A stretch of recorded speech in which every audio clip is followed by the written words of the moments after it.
Well, then I will get started. Thank you everyone for joining us for the CWC Virtual Cannabis Resume Workshop. Super excited to see everyone, whether you're just getting into the cannabis industry, thinking about transitioning out of, or just need to brush up on your resume skills. We are helped by the wonderful Michelle Neal. She is a local career coach here in Portland with over 15 years of experience. She's helped organizations like Children's First of Oregon, Coalition of Communities of Color, Linfield College School of Nursing, and the Oregon Health Authority. She is amazing, a wealth of knowledge and an amazing resource, and I'm super excited to have her talk to you all. So I will turn the reins over. Wow, you know what? You should be my Tinder writer. Yeah, hit me up about it afterwards. I'll write your bio. You made me sound fabulous. Thank you very much. So as Savina said, I am a career coach, and she was very kind to ask me to do this resume and job essentials workshop. Kind of some things first. Whoops. Okay. Want to assist you with resume writing for whatever your career transition is. So if you want to stay in the industry, great. Or if you want to go from the industry to another career transition, that's it. I'm here to help you with, hopefully formulating a resume that you're happy about, the start of a resume that you're happy about, and that you feel comfortable presenting to someone. What to expect? Of course, a presentation on Zoom and opportunities for discussion and questions. It is really important for you to ask a lot of questions. If you have questions, please feel free to use chat. Sabina will be kind enough to kind of help me with making sure we can get to your questions. Also, I have provided you, and I can provide it at the end again, my email and contact information. So if you did want to talk offline, that would be completely fine with me. Ground rules. Okay. I love ground rules. You need to mute yourself unless you have a question.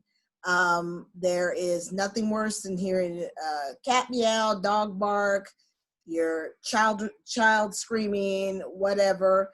You need to just kind of get used to be on mute until it's time to ask. Apparently, we do have a nice sized group of people, so I want people to feel comfortable asking the questions and feel comfortable being heard. Again, use chat to state your questions. Please know, no question is a ridiculous question. I have heard everything under the sun, so don't feel like you can't ask a question. So feel free to ask me anything that has to do with resume. Don't ask me anything about your personal life. It's resume. Have fun. And this is, you guys have taken the time to spend the next couple hours with us. Have fun. It's just important for you to have fun. Okay. Again, we're going to do building your resume, and we're going to touch on cover letters and references. A lot of companies don't necessarily ask for cover letters, but it's still something that's essential to know. So we will just touch on that. We won't go too deep like we will with the resume. So I did this, so I'm very happy I did this creative aspect. Building a great resume. Resume is basically, it's short, sweet, and to the point about your employment history, your experience, and your accomplishments. Everybody who's ever had a job or even volunteered has some kind of experience and accomplishments that can be transferred to a resume and transferable skills to a different organization or industry. It's a marketing tool. Tells people who you are, what they need to know about you. It's not a historical document. So what I mean by that is you don't go through your resume and you say, you know, Michelle Neal, career coach, started, you know, 2000 and blah, blah. And each thing I did was in 2001, I did this, 2002, I did this. That's not what it is. You just encompass whatever you did between this time period and this time period. And I apologize, I gesticulate a lot. So I apologize that my hands are going everywhere.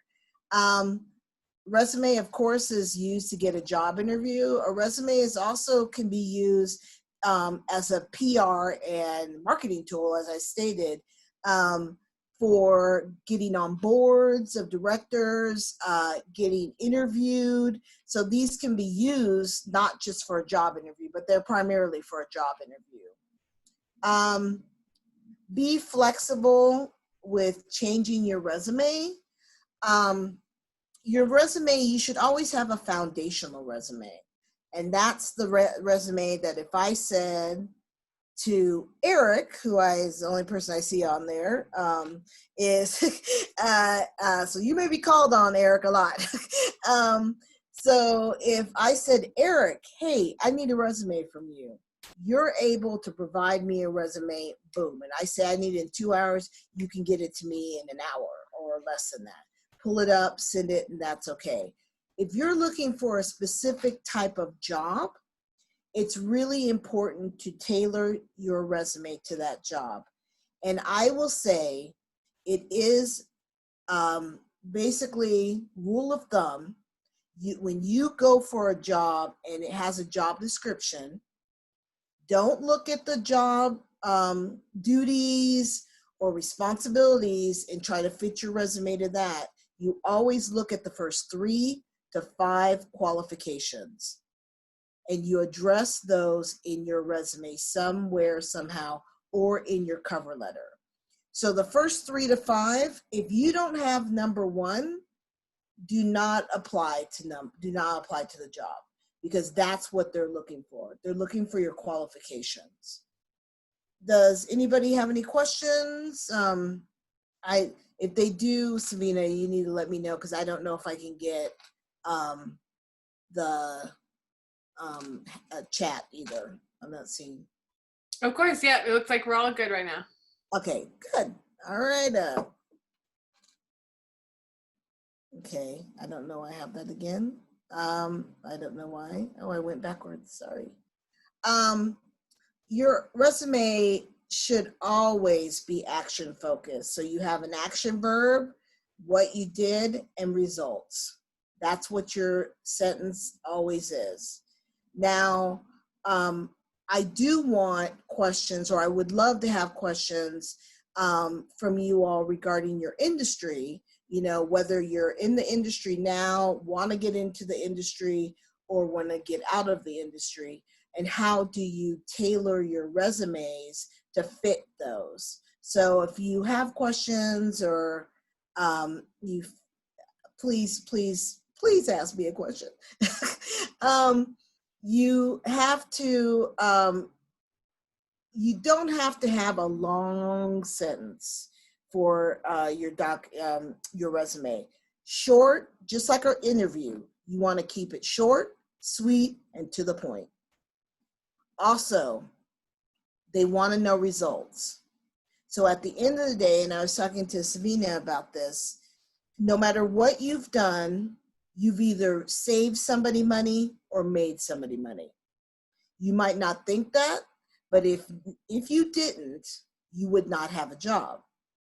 So you look at what you've done and you say, okay, I'm looking to get into the industry.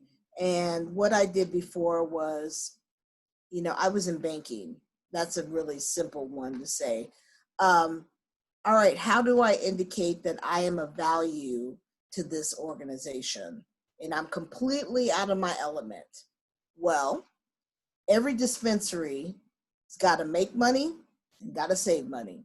If not, they would not exist. Um, just like any organization like a Wild or such, they got to make money and they got to save money. So it's always a business, and you can look at what you did and transfer that information. So you need to show results to your resume. No pronouns. I will personally say that drives me crazy. But no, I did this. She did this. He did this. If you're going to do anything, especially a she or a he, you're going to talk about collaboration. You're not going to talk about, I or she or he, excuse me. But definitely do not start your summary, which is something we're going to talk about. Don't start that with an I either. Positive, positive, positive. I can't stress this enough, and I will incorporate interviewing with the resume as well, because I also do a lot for interviewing. You cannot make your resume negative, and you cannot make your interview negative. Now, you might have had a negative experience, but you find a way to turn it into a positive. And that's both with your resume and that's with your interview. Now, with your resume, to make it positive, is you talk about your impact. Now, you can talk about the fact that, reduction of product due to forest fire or something, or due to a stupid staff person. We'll just use the stupid staff person. Due to a stupid staff person, drop production 45%. However, due to whatever marketing you might have done, increased it by 60%. So you want to talk about what you did to improve the situation. And there's always things. Again, I can't emphasize it enough that you brought something to the table. You bring something to the table. No matter what the industry is, no matter what, you bring something to the table. Because if not, you would be fired. And there's always something good that you can find that you brought. Now, here's something else that you can do is you can also go back to your supervisors and you can ask them, what are one or two things that you feel I did impacted the organization? And if you have a good relationship with them, if they're shit for brains, don't do that. That's not good for you. That's bad. But if you have a good relationship with them, ask them. And that's something you can put on your resume. That's also something you could talk about in your interview. If you have any evaluations, same thing. Look at what you did. It's like the easiest thing to put on your paper. Definitely be truthful and verifiable. If it's not truthful or verifiable, you wouldn't put it on your resume anyway. So don't put it on your resume. Also, don't state this in an interview because you never know if that'll come back to you. Make it easy to read.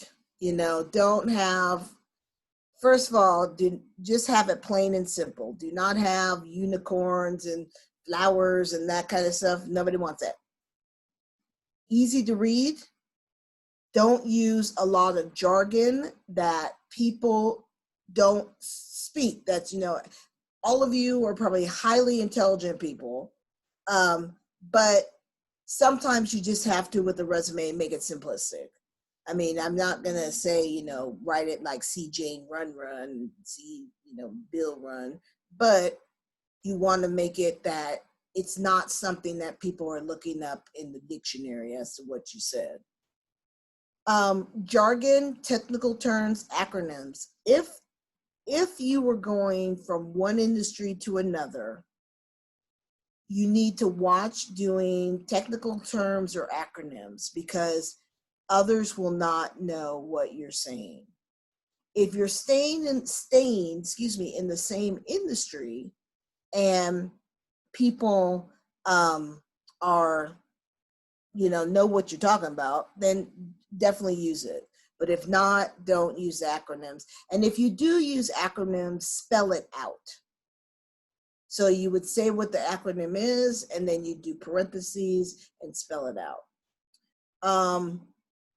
No fog, unnecessary and unclear statements. We're going to talk about someone reviewing it outside of you. Please don't have stuff that makes no sense. Here's a rule: if you don't understand what you wrote, no one else can understand what you wrote. So make sure it's clear, concise, and there you go. And then error-free. And one of the things people tend to do, and what you need to do what you also need to do is you need to have somebody review your resume. You might have read it over and over again. I read it and I find two mistakes, and they could be grammatical mistakes or punctuation mistakes or something like that. You just want another set of eyes to look at it and make sure it's error-free. Because when somebody receives a resume and there's a lot of errors, that goes right in the garbage. Because they're thinking, well, you didn't take enough time to actually do this and care and do this right. Anything, Savina, or is everyone still quiet? We do have a few questions if you're ready. I'm ready. You're ready. Yes. Okay. A couple of big ones. People that have multiple careers, including one in cannabis. So say they're a substitute teacher, or they do part-time work somewhere else as well as cannabis. Do they need two different resumes? No. You just lay out what. Well, let me say no at first, and then say yes for another. You just lay out what you did in the resume, and what year, and the accomplishments and such, and it can be various organizations that you were in and industries. Now, that would be your foundational resume, because that shows overall work history. What you need to do is say you want to go into a specific industry, whatever one of those industries, the three industries, focuses more so towards the industry you're interested in, then you take that information and you make a tailored resume to that. So I'm not sure if that makes sense. I hope it does. Okay. Yeah. So that's what you would do, but always have a foundational resume. And to be honest, if you have different industries you've been in, including the cannabis industry, people, it shows variety, it shows adaptability, it shows flexibility. You just have to tweak it in order for people to understand that. But that definitely, if I was hiring somebody, and I have hired people, I would think, this is a little unique, this is a little different, but, this person did this, and they did these accomplishments here. This person did this, accomplishments here. Wow, this information can transfer to what I'm doing. Mm-hmm. And I used to work at nonprofits, so everybody transferred to nonprofit because it's nonprofit. Thank you. And there's one more. A big question, especially now with COVID and other disruptions, for people to have gaps in their employment. How do they best handle that during the interview or maybe on the resume?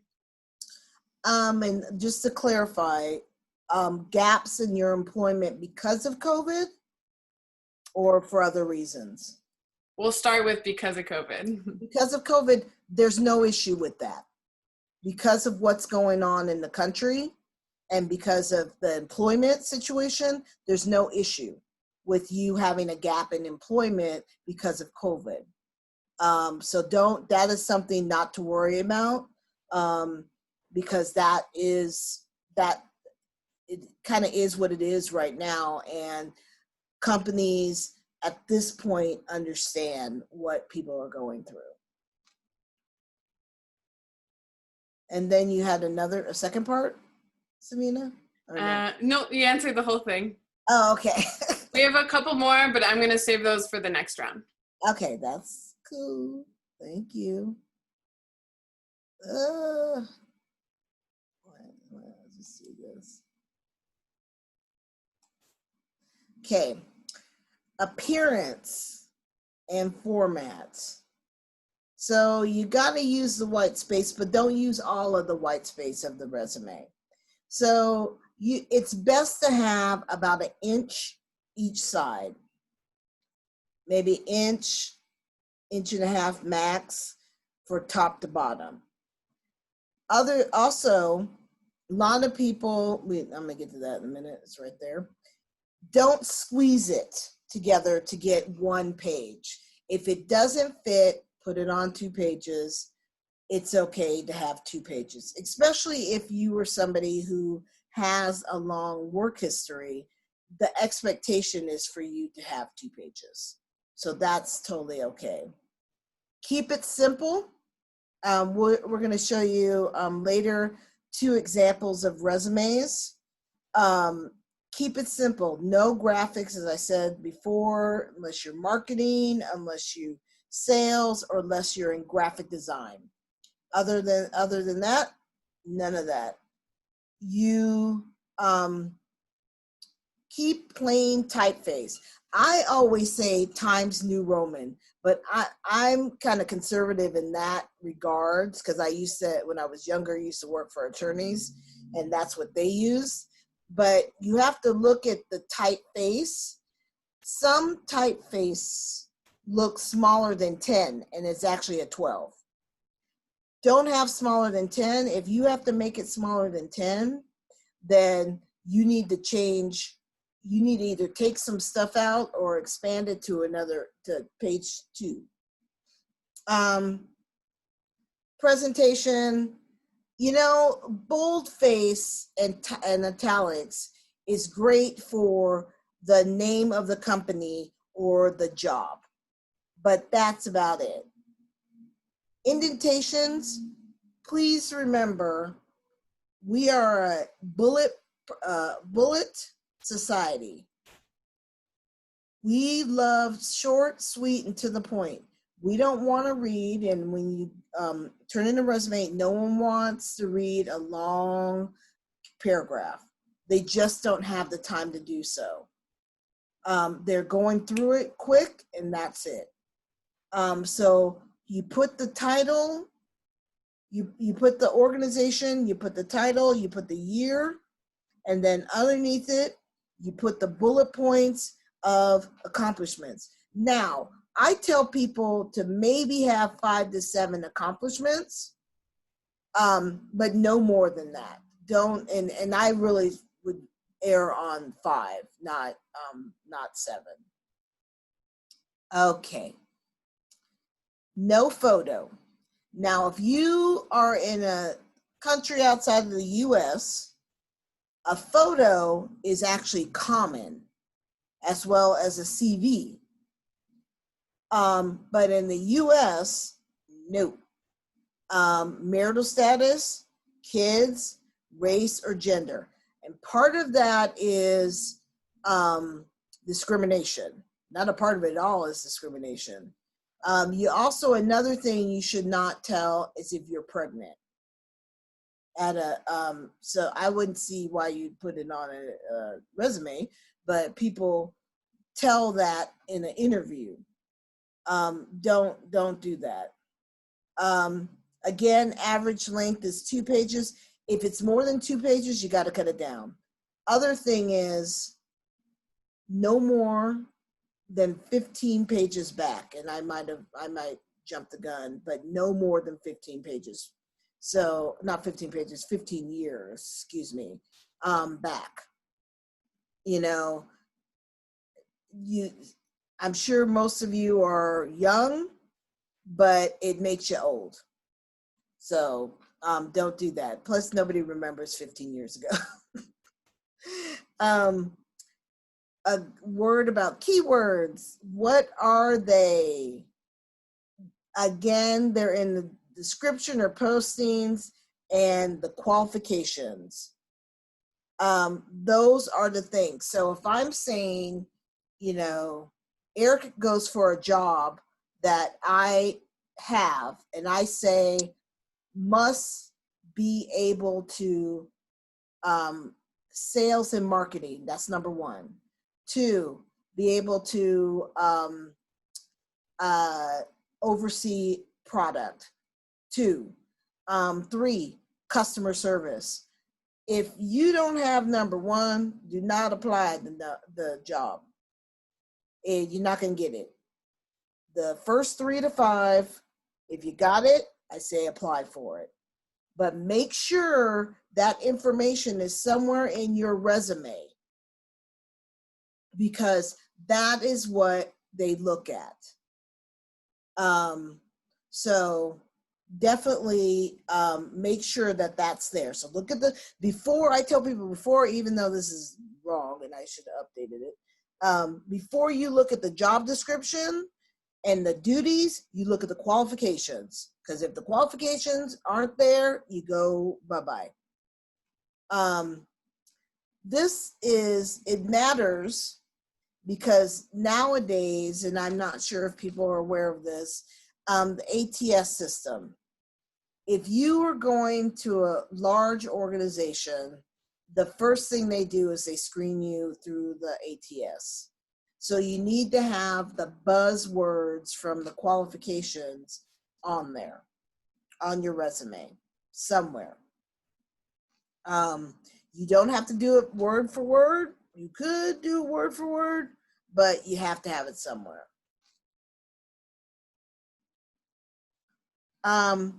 So what you want to do with the strategy of keywords, which is what you need to do, period, is you need to highlight the things that you can bring to the table. So if the first thing they say is must have a bachelor's degree, you got a bachelor's degree, you put that somewhere. You put that in your resume, or you put that in your cover letter. Usually that's in the cover letter. Training, below education is also in your resume, but you can put that in your cover letter, but at bottom you have education. Training, any training you have, you put that on there. Then your experience, that's what the base of your resume is. Technical experience, you put that in there. Again, I can't emphasize this more than enough. Everything is transferable. It's the way you present it. Everything is transferable. So you may think, oh my God, I've been in this industry. I'm not going to be able to get a different job in a different industry. Oh, no. You just figure out how to write it. And just tell yourself when you do your resume, if you get anything from me, that people want to know if you saved the money or made the money. And quantitative information is your best friend. Now, you don't have to always know the quantitative information, and sometimes you just don't, but you can do percentages, you could do approximately, you could do estimates, you could do all of that. But if you contributed to the bottom line, you need to take credit for it. Work, like I just said, work it all in the body of your resume. Useful words, don't do, acronyms or whatever. People need to know what you're saying. Again, proofread. And this really, this relates to the resume in general, but also when you make changes and you tailor your resume. I didn't put this on here, but one of the things when you tailor your resume, always save your resumes differently. So you have resume for Wild version 1 or Wild. You have resume for Portland Public Schools. You have a resume because you don't want to stumble, redo it again when you're like, oh my God, I applied to Wild and this company's asking the exact same questions. I just transfer it to that. Always have your foundational resume separate, have that saved and separate, and just have foundational resume. When you email your resume, you always say, Michelle Neal resume. You could state what the job is, but you say resume version 1, resume 2020, or the actual date that I don't even remember what the date is. It's COVID. COVID date.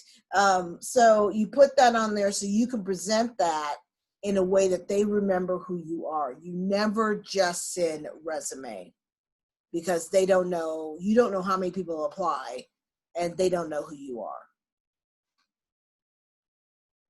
Savina, any questions? You've left. I don't know where you went, but. I have a pot of beans on, so I just had to make sure they weren't burning. We did get one of our biggie questions, and I'm not sure we can just hit on it now if you're comfortable. But someone had asked, how do I list skills from the black market or pre-recreational market? Okay, so the skills that you have from the black market, this is something that Savina and I talked about. Again, those skills can be transferable. So you can say, if you were somebody who, and I'm just making this assumption, who sold, you can go back, and it's just economics. It's truly a business. So what you did was a business. So you had to either you grew your own, which means you could say cultivated product, or you bought it. You said collaborated with, and you don't have to say who they are, but collaborated with, oh, I just lost my train of thought. Various businesses or business partners. So you can do that.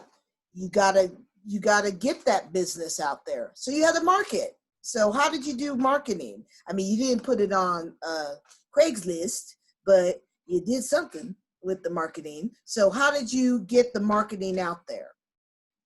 And then, you sold the product. But you can always, as I talked to her about this, you can always look at what you did and look at the bottom line. And if you sold it or bought it or whatever, you contributed to your own personal bottom line or a group's personal bottom line.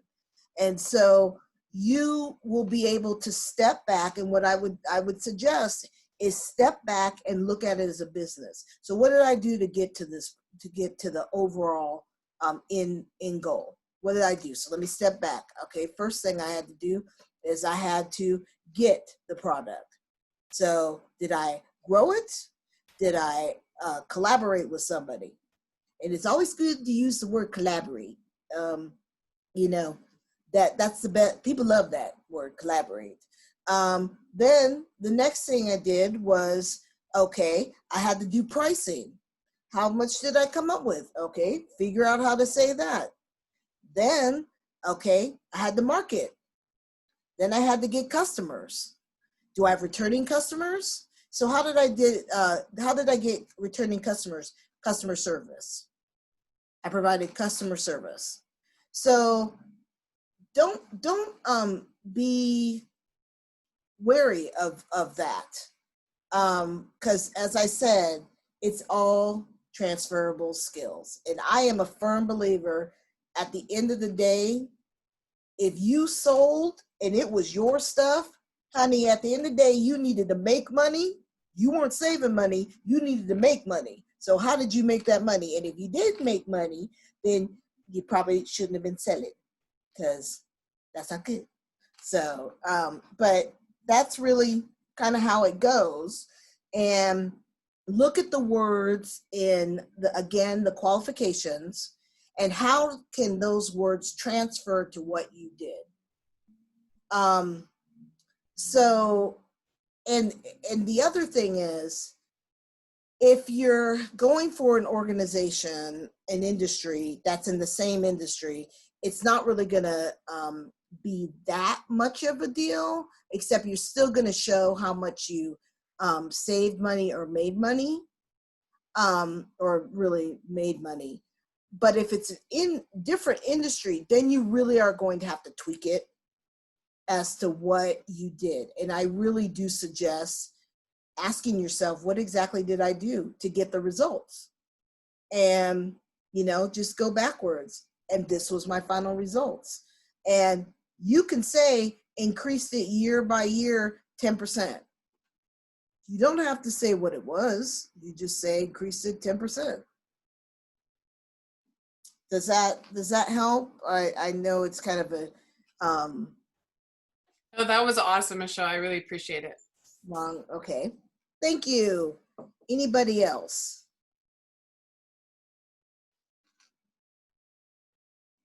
Okay. So, resume, top of a resume, you have your name, your phone number, your email. I put here, do not use address, just the city and state. Do not use your address. And there's for two reasons why not to use your address: identity theft and safety. We want to believe that, no one's going to do anything and nobody's come knocking on our door. And I really say this more so for women, especially. But honey, they're freaks in the street. So you need to not have that information to give somebody, a reason to come and knock on your door. Plus, that's not, it's not necessary anymore. If you are applying for a job that's online, they'll ask you for your address, but otherwise than that, you don't need to do that. LinkedIn, if you are using LinkedIn, put your LinkedIn on there, your URL. That's helpful. People will want to look you up. And it's not necessarily a negative thing, because you'll want to look them up as well. But that's really what to kind of expect. Summary and profile statement. This is a make or break in a resume. Includes your strengths, your leadership style, computer or equipment, special certifications or training. I tell people it's who you are and who you want people to know you as. Okay, so the one thing, it shouldn't be a long summary. It shouldn't be, War and Peace. Should be about, 5 to 8 sentences. People look at that. This is the reality. And I've talked to many HR people, and HR people will tell you that. They will look at the resume, the summary first, for 15 to 30 seconds. And if they see nothing in there, which is also where you need to put some of the qualifications in there, highlight. If they don't see anything they want, they will move on. They will not look to the rest of the resume. If they do, they will look at the rest of the resume.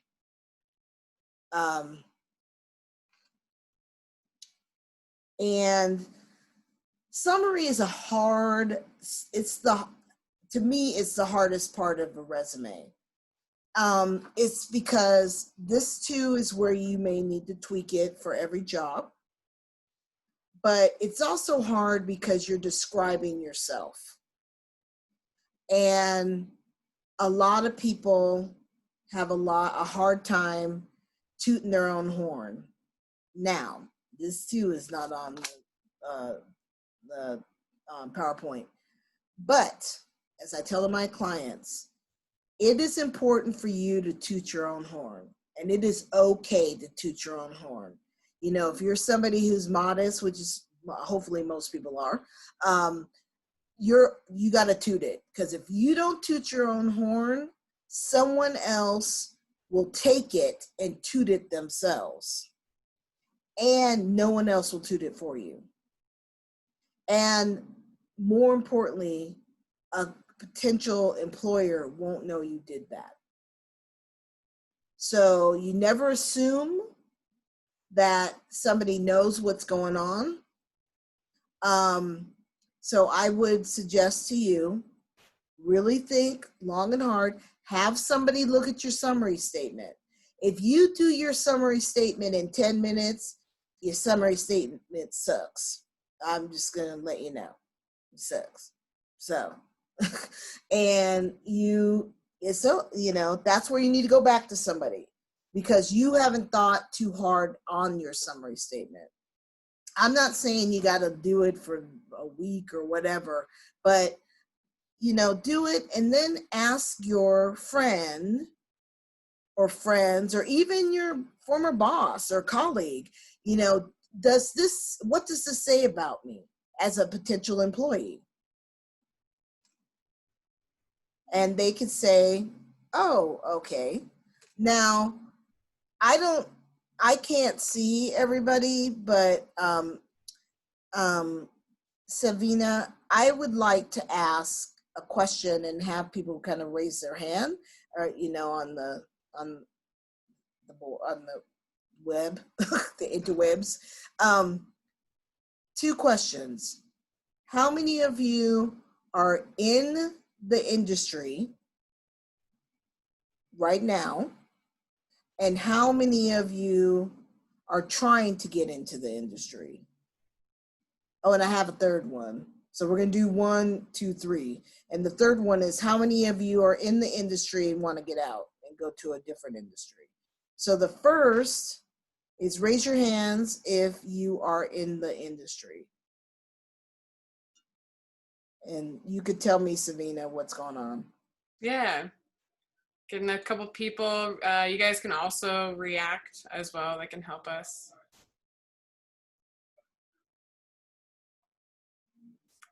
Yep. Chat too. We're getting like 5 or 6 people are in the industry. A lot of people interested in breaking in. Okay. Oh, I'm seeing something. And then breaking into the industry. Okay. So my next question is, I know people are from around the country. Those of you who are interested in breaking in, is it legal in your state?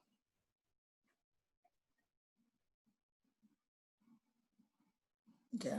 Yeah, getting a lot of yeses. California, a couple of medicinal only. Okay. New York, pretty strict, right? Okay. Oh, someone's from Australia. I finally figured it out. I have broadened my horizons. Okay. This is a lot. This is great. Well, for all of you, definitely, if you are looking for a job in the cannabis industry, you need to state something about that in your summary. So marketing professional with background in the cannabis industry, ability to blah, blah, blah, blah, blah. I see someone worked in medical cannabis, state something along that line. Medical cannabis professional with the ability to, and the things you did in that job. and don't ever say seeking a job, because everybody knows you're looking for a job if you got a resume. So, ability to do blah, blah, blah.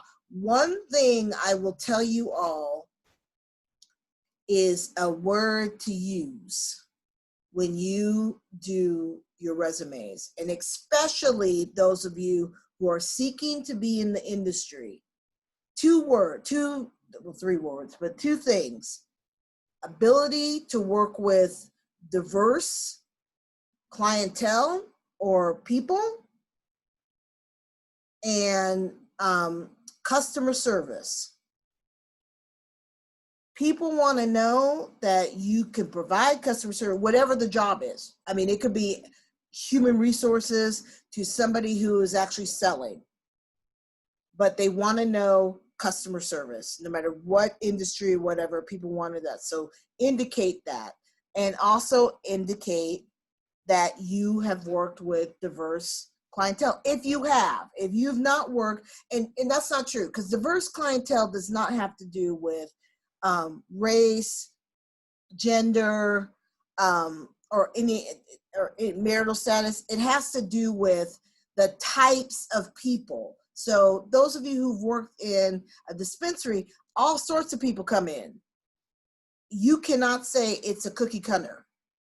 All sorts of people come in. So you can say with a diverse clientele, because people love that. What about experience as a legal home grower? I just saw that. So I figured out how to look at this stuff, people. So, yay! You got it. Yay for me. Experience as a legal home grower. My question, Dawn, if you could pop that in, is did you sell?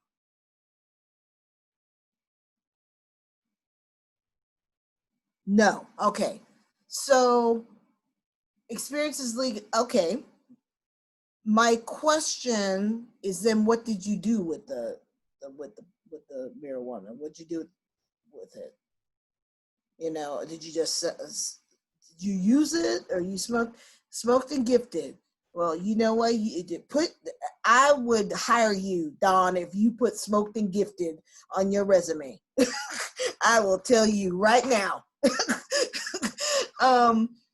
Well, I would just say, I probably wouldn't say, unless you're going for a job in the industry, then I would say,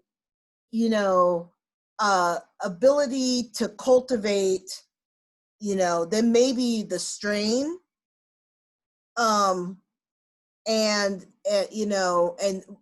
really going from like maybe one plant to 20 plants. I would not say that you indulged. I wouldn't say that, but I would say something along the line that you understand the product, and that you are able to, if needed, you could take that product out. But instead, put what you wrote, smoked and gifted, and you will get a job. I will help you get a job with that. So thank you for making me laugh there, Dawn. And I hope this helped. I have lots of experience in the black market cultivation and production oversight, but it obviously isn't verifiable. You know what? Kind of what I said, earlier. It's basically, it might have been black market, but it was a business, and you could say product, and that's it. And that's fine. If you're going for the same industry, people are going to know what you're talking about. If not, you could just keep it as product, but go back to the experience of what you did to have a ending product, and how much you made, and I'm not saying you have to know exactly what you made because it was black market, but at the end of the day, if you did do production and if you did happen to sell or whatever, you knew how much it was going to cost. You knew what your production was going to be. So how much did your production cost you? When did you have to have things done? Did you have a time frame? Was anybody else involved? Because if you have anybody else involved with this, you can say collaborated again. Or if there was several people underneath you, you can say managed. So does that, I want to make sure, does that help?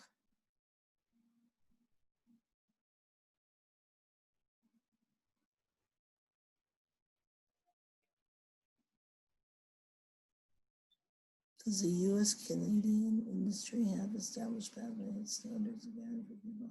Yeah. I think you're you went away. I think you're probably right. Oh, okay. Yes, it does. I will apologize. I don't know enough. So, yeah, it looks like someone asked if U.S. or Canadian industries have established pathways, standards, or guidelines for people with black market experience doing similar work that's currently legal. For the most part, I can say no. And that's why we have to have workshops like this. Plenty of organizations that are trying to build those pathways, whether it's through expungement or work skill building. But yeah, definitely work in progress. Okay. And Kalina Lorraine, I apologize that I did a long-winded about being verified. No, it ain't gonna be verified. If you say a certain thing, it's probably not gonna be verified. And if you're in a certain state, nobody's gonna worry about that. If you're not in a certain state, then that's something either you may not want to put on. You may not want to put it on. But if it's, a certain state that it's legal, I think that's totally fine. And so I apologize for not answering it.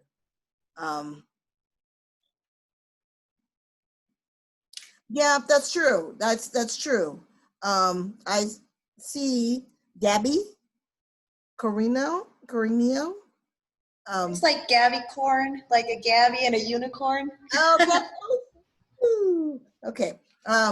No, I agree with you. Those are things that will come up in the interview, and I do agree that we kind of got sideways, but that will be brought up in the interview. Not kinda, it will be. Okay, so I have one more question, if we could, Michelle. Sure. On the flip side of that, for people that are leaving the cannabis industry, maybe to apply to government or somewhere where it's not legal, do you recommend people taking off that history and from the cannabis industry? If it's not legal, well, it depends. If you were working at a dispensary and it's a job, you paid taxes, it's a job. Put it on there. Definitely put it. If you're doing, on the down low, then no. Then don't put it on there. But if it's legit where you pay taxes and you got a paycheck, it's a job. It's actually a job, and they can ask you what that was in an interview.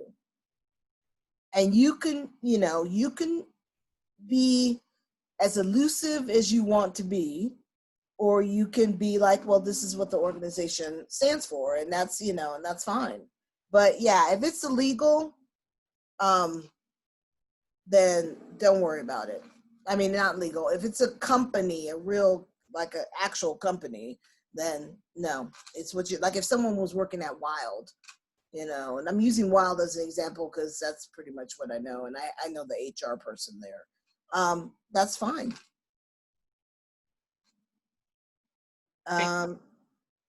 Any questions? Okay. Just kind of reiterating about the summary. It's all about you. It is. You got to toot your horn, toot, toot, toot. 30,000 foot. You just want to make sure it's kind of a synopsis of who you are and what you can bring. expertise, personality, you know, and personality is really communication. These are words that people use. Great communicator, problem solver, um, you know, excellent team player, customer service. So these are all things that you would use in your summary. And starts as an adjective that best describes you. And if you don't know what to write about yourself, again, this is where you ask friends, you know, and ask family members or ask former colleagues or employers, you know, what do you think of me? You know, what would you say professionally about me? Okay. So we have a quick exercise that you will use for yourself. I want you to take 5 minutes to just start a draft of a summary. And then I will, it doesn't need to be perfect, just getting you started. Then I'd like, you know, at least 3 people, I'm not sure how many people are on, 3 people to kind of volunteer to start off. There's no wrong or right. It is what it is. So let's start now.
Let's take 1 more minute.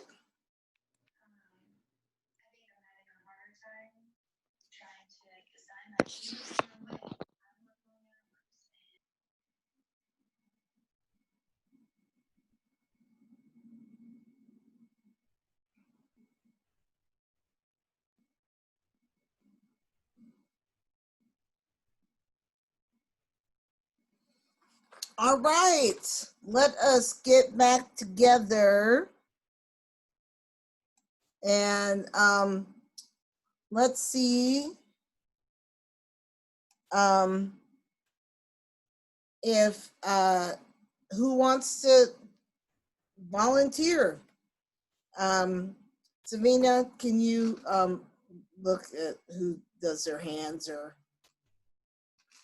okay, looks like we got one volunteer. No. Yeah, if someone wants to unmute themselves and share. Okay, I just saw something else. Yeah, please do. I don't want to start calling on people like we're back in school. I can show mine. Maybe Okay. show me yours. Yeah. Okay, I wrote intelligent and hardworking person, quick learner, and able to resolve problems in a short time.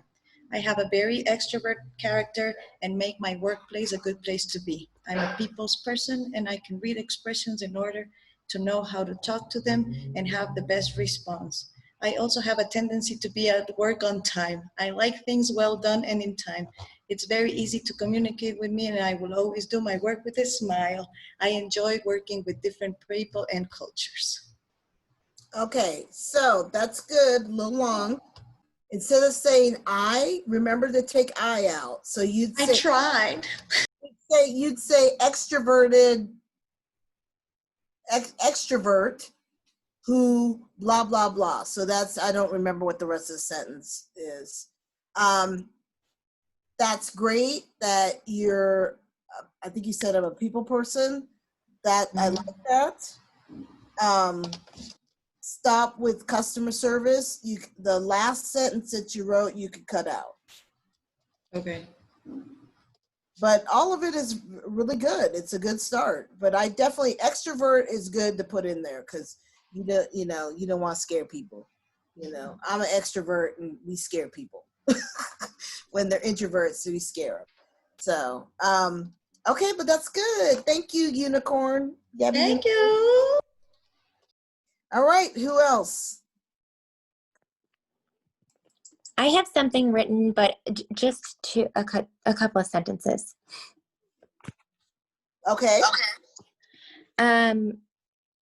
So I'm transitioning from the healthcare industry. So, I already see I used a pronoun. Okay. Well, this is what I wrote, but I'm already seeing some things I can fix. I'm a healthcare professional with 10 plus year experience with a geriatric population. And I've served as a liaison between healthcare professionals and the senior population. I'm a strong communicator, highly organized, and an empathetic. I am a strong and empathetic communicator, highly organized and positive thinking. And that's all I have. That's really good. Just take out the I's, but that is really, really, really, really good. So take out the I's, but otherwise than that, I would tell you not to change anything. And I would also tell you to stop where you stopped. Thank you so much. It's really good. It's really good. It's very, very good. So, yeah, definitely. Yeah. Don't right now. Don't change anything. Okay. All right. Who else? There's gotta be somebody else. I can go. Can I just send mine as a message, or do I have to say it out loud? Oh, honey, we're all friends here. You got to say. Okay, I'm just shy. Then we'll have Kalina and Lorraine afterwards. So go. Do you want to talk, Eric? Or Yeah, I'll say what I put. Outgoing introvert, able to build a positive rapport within a diverse community and assist to the best of my ability. Interested in learning about the cannabis industry using my skills and reliability. Yeah, that's terrible. It's not terrible. Okay. Using your skills, you need to indicate like more bang for your buck kind of skills. Yeah. Okay. But it's not that it's not as bad as you think. It's definitely It's sloppy. it's a little. It needs to be tightened up. Yeah. And you need to use more powerful adjectives. Okay. Well, I'm But taking notes, so I'm learning. okay, it's good. Thank Uh, you. so thank you, Kalina Lorraine. Okay, hi. My mic working? Yeah, your mic's working. Okay, mine's just kind of like more bullet points. I didn't really form complete sentences. I just have cannabis professional with 10 years of experience in medical and recreational markets with diverse clientele, ability to manage successful teams, and multifaceted hands-on knowledge with excellence in curing and storage. Okay, so that's really good. You just need to make it a paragraph. Okay. But because you don't have summaries as bullet point, but what you have, each bullet point you have, use in the summary because it's really good. Okay. But you know what I like first is to switch the sentence, put the multifaceted as the start Okay. of your paragraph. Because that stands out. And then you could say multifaceted professional with 10 years of experience, blah, blah, but multifaceted stands out. So I like that. Okay, great. Thank you. You're welcome. Anyone else, or do we want to move on? Okay, let's move on. Professional experience. Okay, so each employer and location. Now, the location is if you were moving, there were several people, but there was a person from Australia. If you're moving from Australia to Portland, Oregon, you would indicate the job was in Australia. If you're in Portland, Oregon, and you're working in Portland, Oregon, you don't need to put Portland, Oregon. You know, you don't need to do that. You only do it if it's from a different location. And all you have to do is put the city and the state. Each job that was held up and only back 15 years. And if you were in an organization that you had 3 different positions and maybe you were promoted 3 different times, you put basically the date of the years you worked there, the total years you worked there, and then you break it down chronologically. You know, this is what I did at this time, this is what I did this time, this is what I did this time. So Kalina Lorraine, you said you were there for 10 years. If you had 3 different jobs in 10 years, doesn't matter what the jobs were, but 3 different jobs, you'd start with the most recent, then go to the next one and go to the next one. Does that make sense, everybody? Okay. Dates and jobs, yes, please. And the thing about dates is just put the year. You don't have to put the exact date you started and that exact date you left. Nobody, you know, 1, nobody cares, and 2, nobody expects that. Responsibilities, you can do that, but accomplishment statements is where the responsibilities go into. Always use bullet point. No full sentences, but it's adverb, what you did, and the result. And with the past tense verbs, accomplishments, we'll talk about that. That is the key. That is the key to a resume. Like I said earlier, is they want to know the results, what you did and what were the results. And as I said earlier, everybody has that underneath their belt. Unless you are truly, and I think I saw somebody say, unless you are somebody who is young and really doesn't have job experience, then they're not going to have a ton of accomplishments. So the end of a resume is you're going to have your education, Do not put the year you graduated unless it was last year. It's an ageism thing. Doesn't matter how old you are. It's an ageism thing. And truly, no one really does that anymore. So don't put that there. It goes education, then it goes trainings underneath education, then, and you labeled these. So you label education, then you label training, and then you label certifications if you have them. Military service, believe it or not, it's actually, it can put you ahead if you're trying to get into a different field. It actually, like the government, if you are a veteran, in some places I know in Portland, Oregon, if you're a veteran, you automatically are guaranteed an interview in the county. So that might be something you want to put on, might be something you don't want to put on. Any honors and awards, definitely put that. But let me tell you, don't put, I got a spelling bee award when I was 6, because nobody cares about that. People care about real awards and honors. So don't go all the way back to high school. There's just, let alone back to 6, but high school. Volunteerism and community involvement. That is really something you should look at. I don't know enough about other states and how they are with hiring, and the importance of this, but in Portland, it actually is a big deal because a lot of companies, even those in the cannabis organizations, do a lot of volunteering.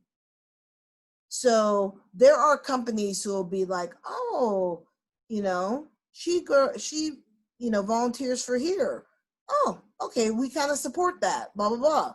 So you might want, if you do volunteer, and you're somebody who does a lot of volunteering, own it and, and say something about it. Let me go to chat again. We got a couple of questions, yeah. Okay, talk to me.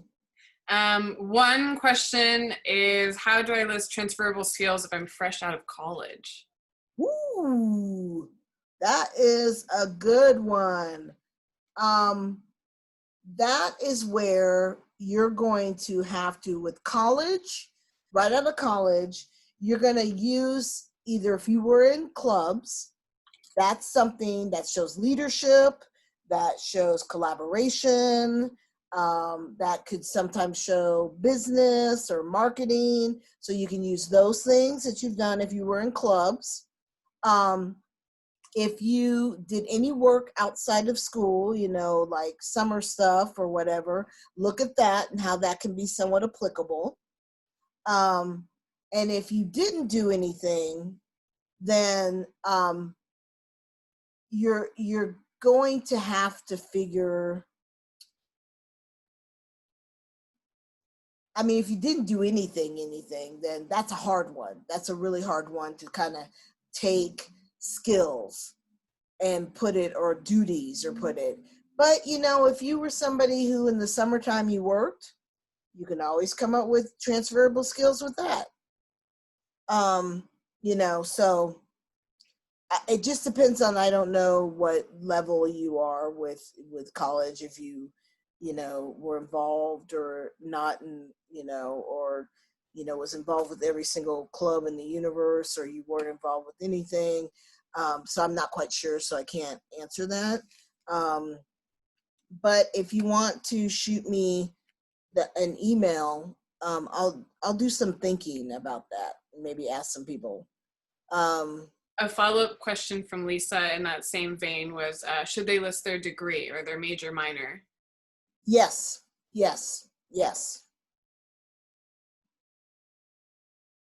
Any awards there? So if you got any awards, I see this question actually. If you got awards at school or from the department you were in or whatever, put that on there. Same thing with grad school. If you have awards that are now, and let me state this: if they are recent If these are awards from, 20 years ago, then no. But if they're recent, yeah, put it in there. And then one more question. Someone that was discriminated at work and then fired for a weak reason.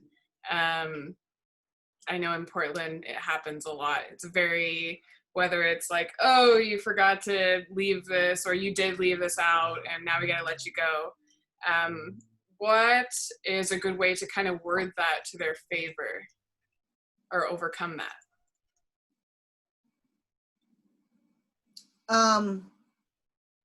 I guess I need a little bit more clarification as to what to put on the resume or what.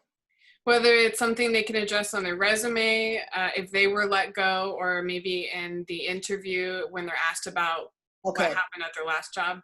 Okay, so your resume, just put beginning date, end date, and then what you did in between. Interview, you could say,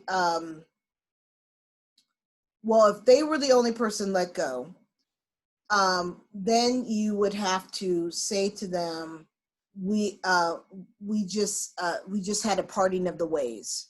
That's it. At a parting of the ways. If you guys interview and it's been a reduction in force, so COVID, that you were let go because of COVID, you could either say let go because of COVID or reduction in force. I'm going to tell you right now, when you interview and you do reduction in force, that's all you have to say. Shut up. Because they will not question you. They will understand reduction in force happens all the time, but they will not question you. You don't say, I was the only one out of my team, blah, blah, blah. You say reduction in force. And that's it. And so, but if it was just you and it was for, discrimination or whatever, you just say we had a party of the ways.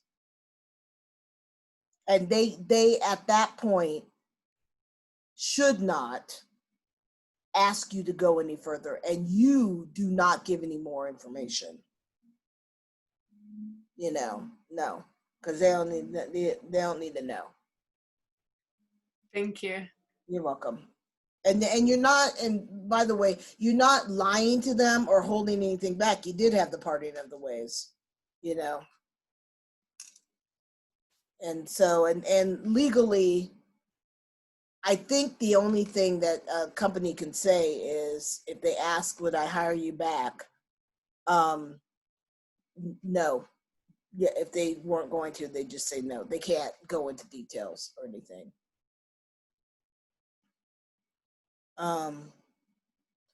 Okay, there's other things going on, I don't know. Resume dues. I always ask other people for input. You may think you're sounding great and you sound cuckoo for Cocoa Puffs. So just get another opinion. And I will tell you this, when you do your resume and you do your interview, like practice interviewing, which you should always do, you should all practice interviewing, put your ego aside. If you trust this person, you need to put the ego aside. So if this person says this is a mess, you just take it, you take their feedback, and you do the best. You take what you want to. You don't have to take it all, but you take what you want to, and you improve because that person is trying to help you present your best self. So you really do have to put your ego aside because sometimes especially if you have a professional, like I do this for a living. I do this and interviewing and LinkedIn and blah, blah, blah. I tell my clients flat out, you better not get pissy with me because I'm going to lay it on you. And, some, they have issues with me, I'm not going to lie. And most of them are like, okay, because I tell them I'm transparent and I'm doing this to help you. I'm not doing this for my own ego. So you need to remember that when you get somebody, but ask somebody to look at your resume. The woman who was on that was worked with geriatric folk. Have somebody read your summary. Have somebody read your resume and ask them if they understand what you're trying to present. Gabby Unicorn, same thing. Kalina Lorraine, same thing. Eric, same thing. Get what you need and then ask somebody, does this make sense to you? Does this show you who I am professionally? And they should help you out. And if they say, well, no, not really, just say, well, what do I need to put in here? And that person will help you. Don't try to do it all by yourself. Take your time. Your resume, oh Lord, I got like 50 resumes, and each one of those have taken me about 2 hours to do. And that's even cutting and pasting. That's taking me because I look at something and I'm like, oh, I need to change this. So take your time. Walk away when you're like tired of doing it and come back to it. But don't feel like you got to pump it out in an hour. If you have your foundational resume, which will take you the longest, if you have your foundational resume, you know what? That will take you the longest. Then the other ones will be somewhat of a piece of cake. Accomplishments, always have that. We said be honest and positive. Definitely be honest. Again, others' input, proofreader. You might want a different different person to proofread than ask for input. You know, I have a person who I rely on, and she relies on me because we're both very transparent and blunt. But we also want each other to succeed. We do that. Keep it simple. Yeah, don't try to make it elaborate. Keep it current and keep it focused. Your summary, keep it focused. Short, sweet, to the point, and it encompasses who you are. I see some chat. So is this chat for me or no? Just some chatter. Just some chatter. Okay. I'm like, it's not for me. Accomplishments. They're challenge, actions, results. As I said to you in the car, you could do car, but you want to talk about these things, and results is the number one, and the action. Now, I will also tell you this. These are the things that are asked of you when you interview. So there's something that's not on here because it's not an interview question, an interview training, but that I want you to write down. It's called SOAR. It is every job does a behavioral interview. SOAR, SOAR. It stands for situational, obstacles, actions, and results. And this is what they'll say. Tell me about a time when. That's how the beginning of it starts. And that's the type of question, that's the type of answer that you give, is a SOAR.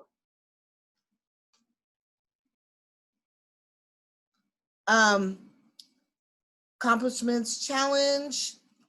You know, we kind of talked about some of this. Talk about when you're engaged and when you're enjoying work. And this is also the same thing you do when you interview. Solve the problem.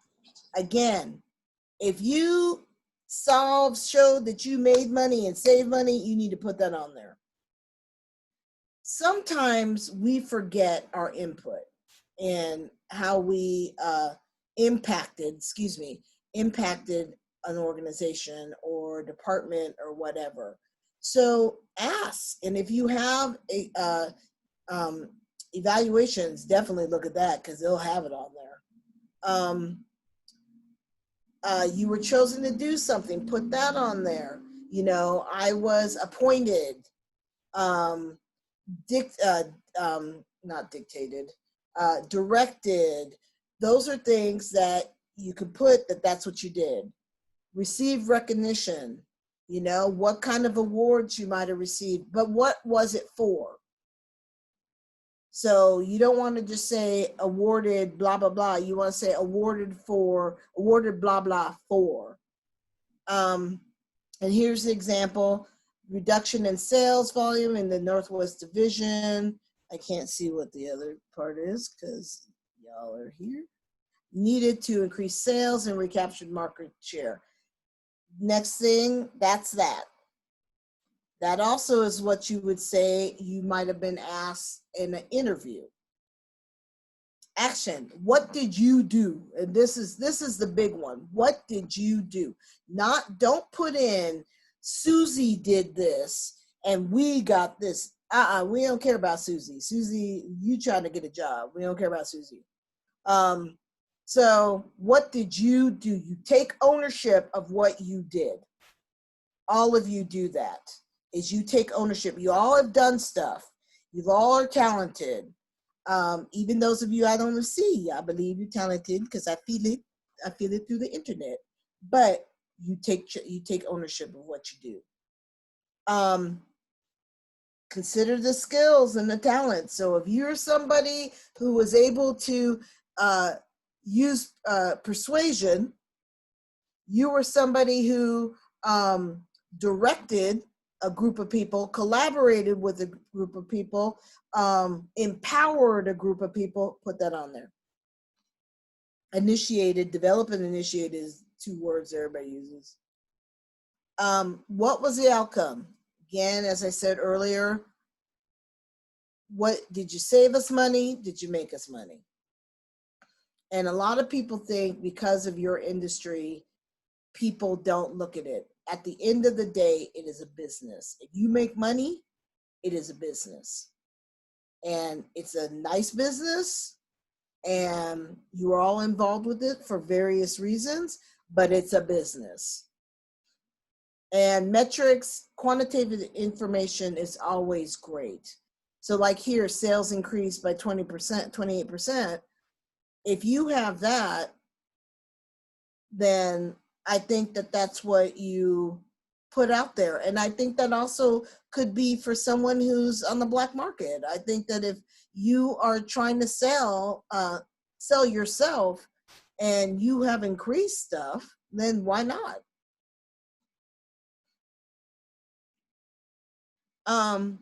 So here, accomplishment statement summarizes, I really can't see any of this, blah, blah, blah, blah, blah. So we already did this. Okay, so before we get to that, Savina, do you mind sharing the 2 examples of the resumes? Yeah. Let's see. Boo-doo-boo-boo. I know how to do this. Yes. Okay.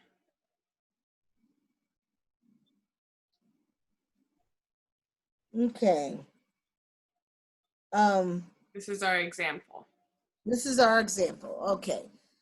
So as you can see, we've got the address, the phone number, name. Name should probably be a little bigger than the rest of it, and it should probably be, as it is here, bold. Address, phone number, email, LinkedIn. Summary statement. That is a short one, and that is okay, but it is short. I personally don't think it's the best one ever, but it's not my summary statement. Do you want me to flip over to the one we have that has data in it? Oh yeah, you could do that. I mean, Yeah. I thought we would experience, we'd do both. Okay, I gotta put my old lady glasses on. So the summary is a little longer here. Like one of the things that I like, international travel. So any of you who've had international travel for work, that's great. Put it on there. If you've worked for a global company, put it on there. That you definitely put it on there. This is we are a global world, but not everybody has an opportunity to work in a global atmosphere. So do that. Education, this is a different layout. So education, put it at the top. Don't put years, unless literally it was a year or two ago. And then employment. So for those of you who have just like this, like the young person who asked about employment out of college, you know, if you graduated, or even in the summer times, and you worked for like Portland Parks and Recreation, and that's all you have because you don't have like a professional history yet, you put that on there. And that you just do what you did. You know, you write down what you did, but as accomplishment. Then you go straight to volunteer. And as you can see, this person did several volunteer acts, and they just did a bullet point as to what they did. I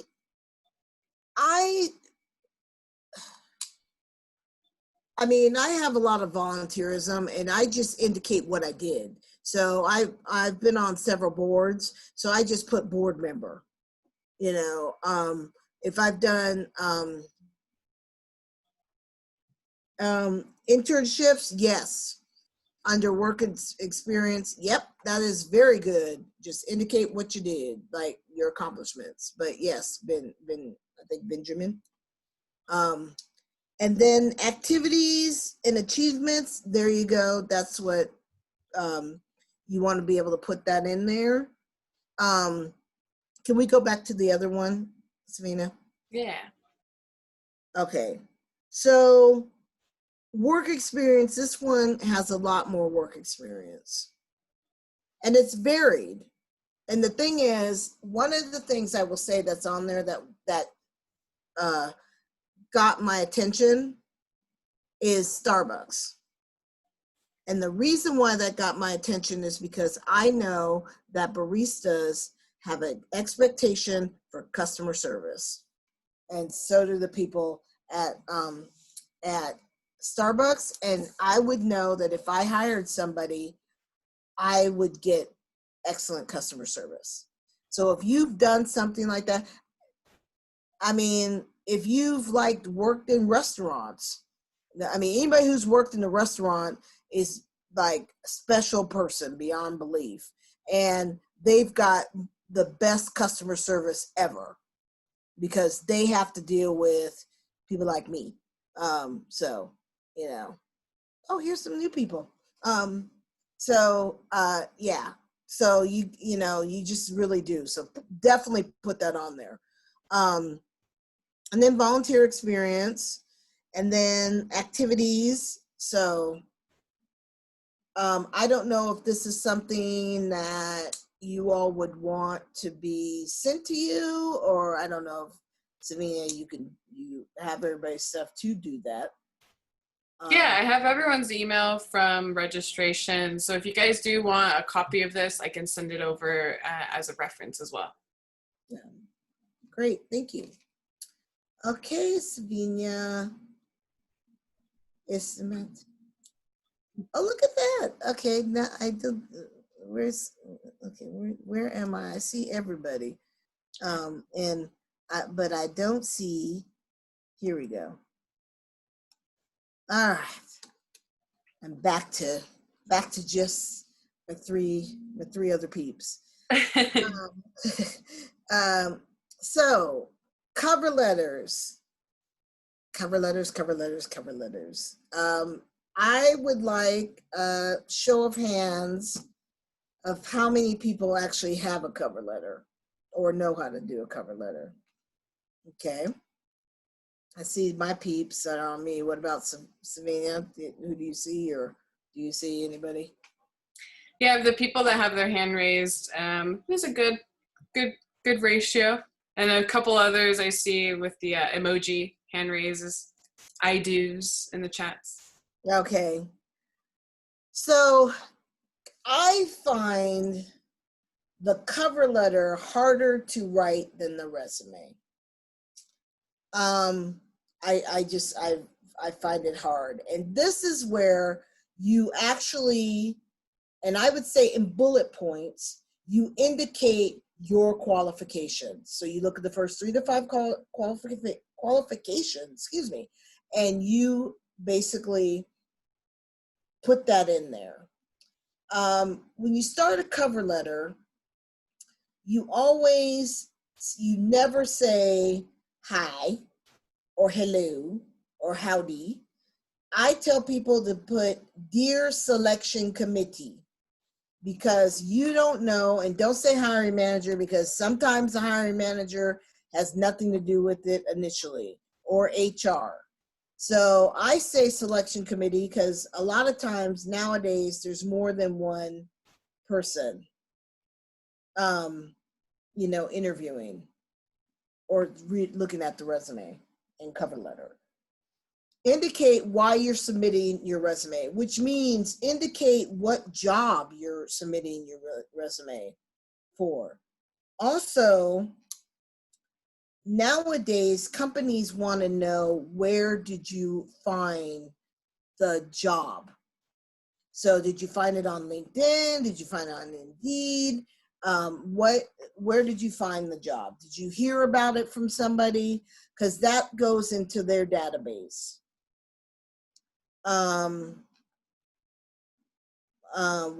Why you're submitting your resume? Well, you submitted it because you want a job. So that's pretty easy. You want a job.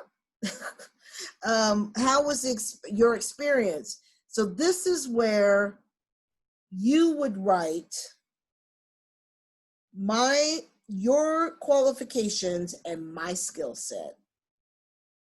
And then you do your bullet points. And you indicate, here's the qualifications, and here's my.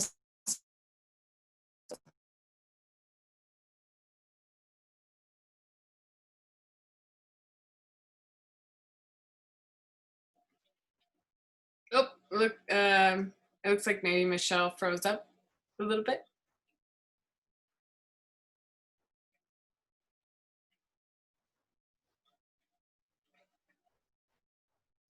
Michelle, no.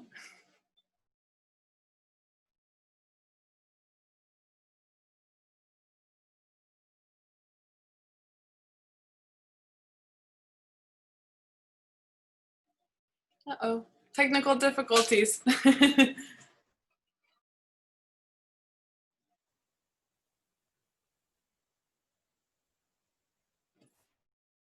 Okay, I think maybe she's going to pop back in right when it was getting good.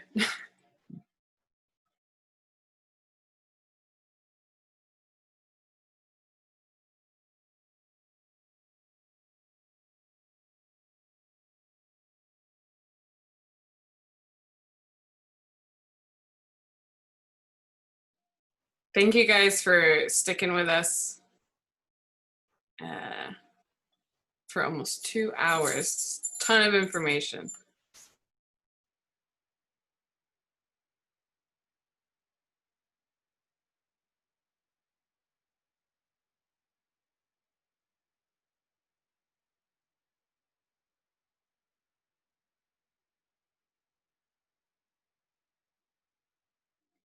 Okay, let's see.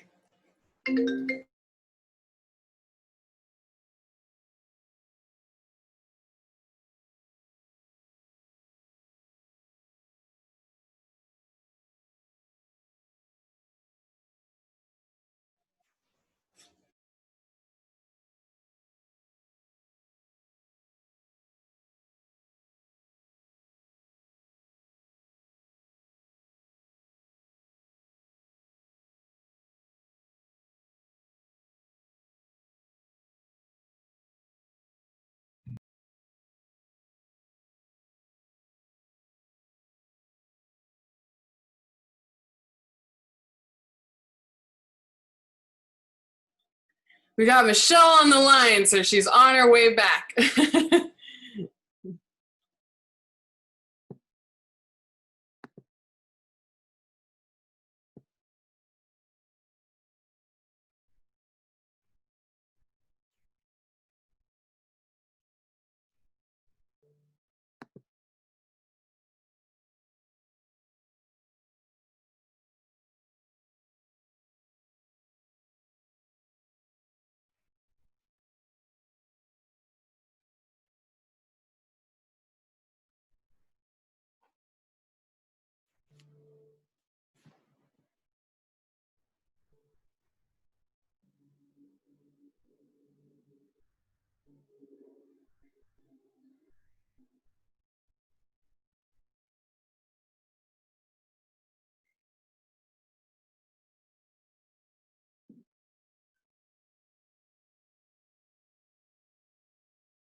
Okay, so Michelle said she's going to be here very soon.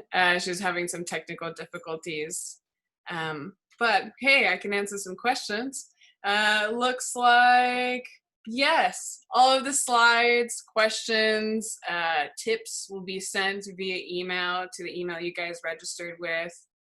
I'll also have the example resumes there, and get this video up as well.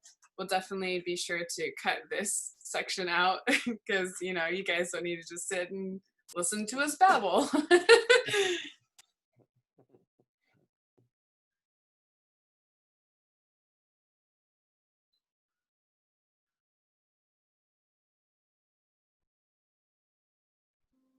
Great question about a resource to check general salaries within the industry.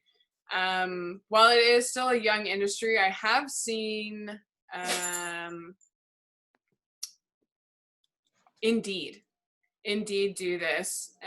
Or sometimes you can Google like bud tender salary in Oregon or something, and sometimes it gives you a range.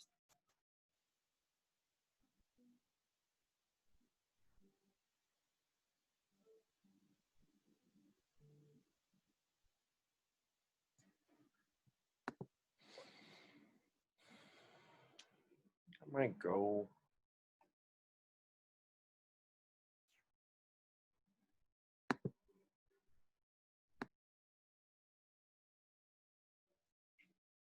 For the most part, despite the technical difficulties, y'all getting information and your brain just flooding with knowledge slowly. Yeah, this was so helpful, especially like how to word getting laid off from COVID. That really just lifted a weight off of my shoulders when it comes to job hunting. Yes, thank you, Tiffany. So good to hear that. Yeah.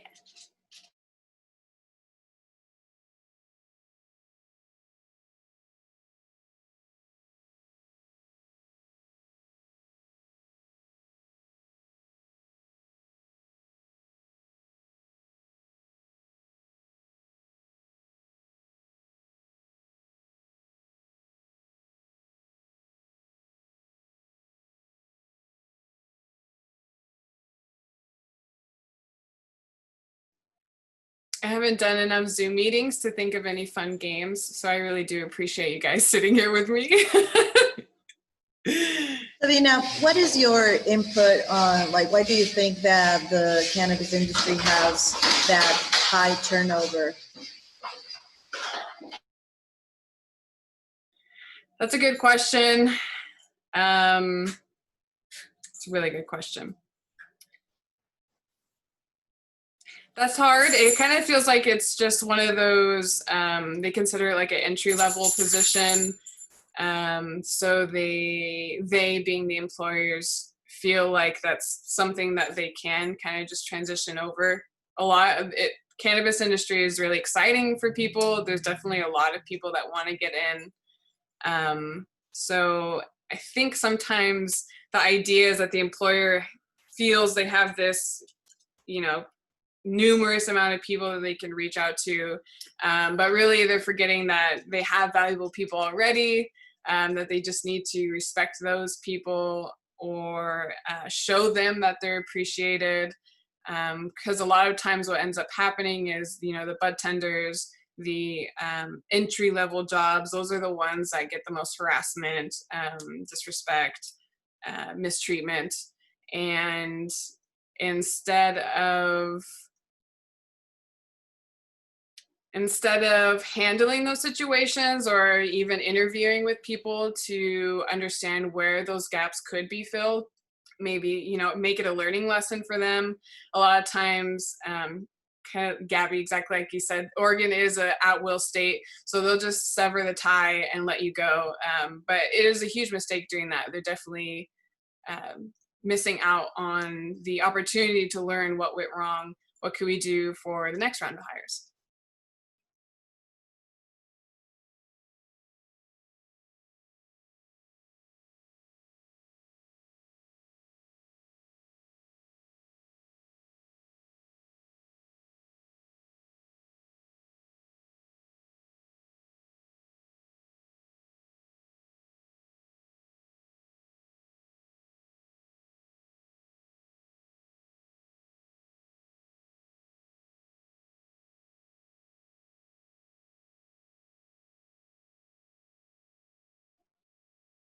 I'll probably give it about 5 more minutes. I know that there was a lot of stuff to circle back on, but I don't want to keep you guys up, especially y'all on the East Coast.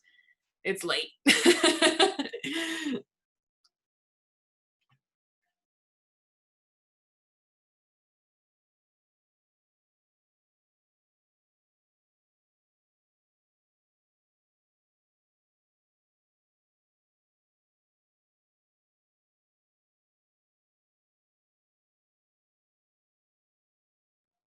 If it helps to know, Michelle did let me tell me that on the phone that we were like 99% done. So we were good. We were there anyways, you know, we're good. You guys didn't miss anything.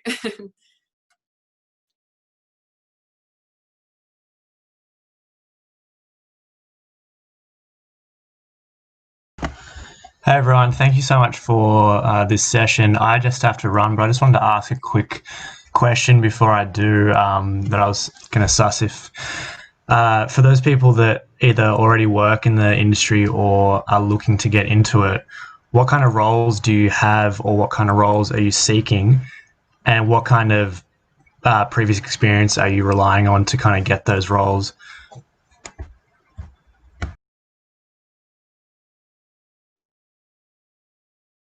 Very good question. I guess I'll start us off.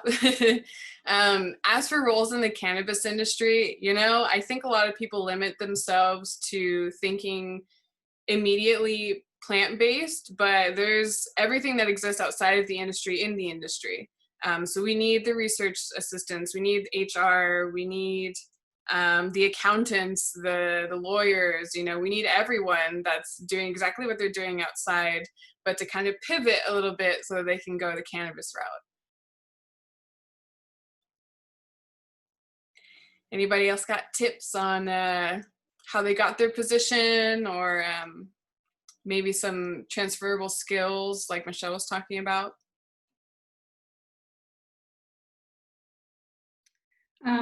I've worked in the cannabis industry for about 10 years now. And like I said earlier, most of it was in black market. Prior to my black market experience, I did have an entry-level position in bud tending. Sort of to get into the bud tending position, I started out with a background of like health and natural healing. So kind of like alternative holistic medicine, but in a retail environment. So there's a lot of transferable skills in terms of that, because, you know, I was dealing with face-to-face with customers. I was making recommendations, like strain recommendations based on medical conditions. During my time in like black market production, because I had that natural health background, I also managed retail stores back then. A lot of those management skills were transferable in terms of managing teams of, you know, commercial scale production. It just wasn't, you know, it was under the radar still. So all of the necessary skills to be a manager, problem solving, you know, delegation, time management, inventories, blah, blah, blah, all that stuff is totally transferable to the current medical market, at least here in Arizona.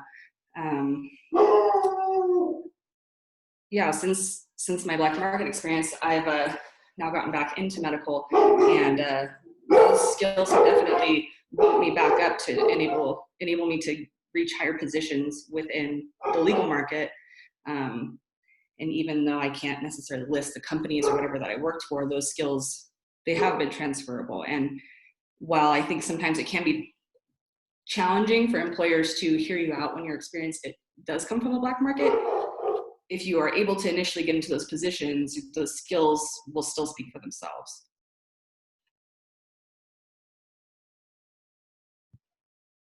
That was awesome. Thank you so much. And then I don't know if you saw too in the chat, Cindy was mentioning she's initially from the fashion industry on the production side with management and sales experience and customer service. So she's trying to tie over her problem solving, relationship building, managerial skills to the cannabis side.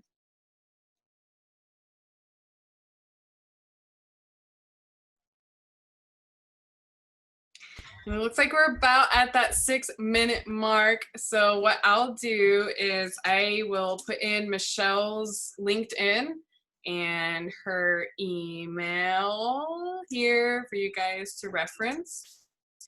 I know she did mention to me that she was interested in, taking some questions if you guys had it.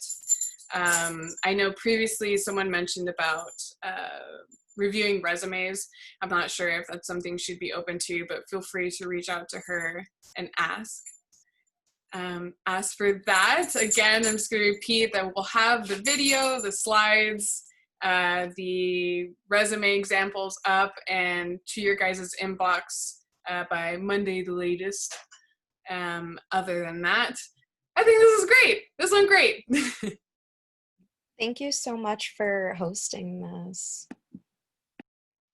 Yeah, thank you. Thank you guys all for joining me.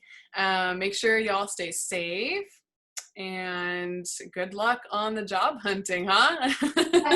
Thank you so much. I just wanted to add one thing about like getting into the cannabis industry. One of the things that I think made me go into the cannabis industry was the interview. The attitude, the being positive, being outgoing, being knowledgeable about cannabis. Also know your strains, know where they come from, know the difference between indica, sativa, hybrid, like be and show that because those are the things that you can't put on your resume, all that knowledge that you have, but then show it off on your interview. It's going to be fun.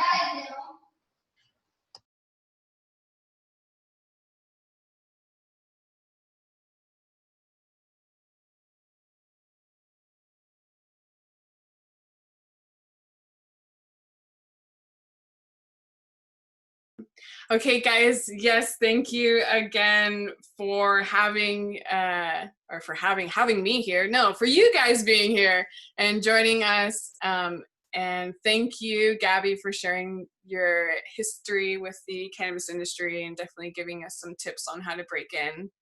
I will be sure to pass that along. So until then, thank you, thank you, thank you. Any questions, please direct towards me or Michelle, and we'll do our best to answer them. All right, stay safe. Thank you, everyone.